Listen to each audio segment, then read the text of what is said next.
खडी वाहतूक हे सोलापूर इलिगल आहे, ह्याला कुठल्या प्रकारची परमिशन नाही, तरी तुळजापूर नाक्यावरून पोलीस लोक चिरीमिरी गुन्हे गाड्या सोडतात. असे इथं आमच्यासारख्या गोरगरीब लोकांना प्राणाला मुकावं लागतंय.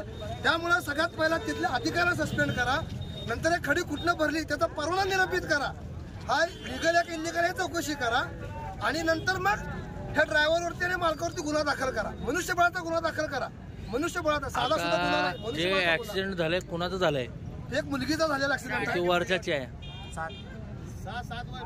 काय गाडी मालक ड्रायव्हरकडे लायसन आहे का तुम्ही सगळं चौकशी करा.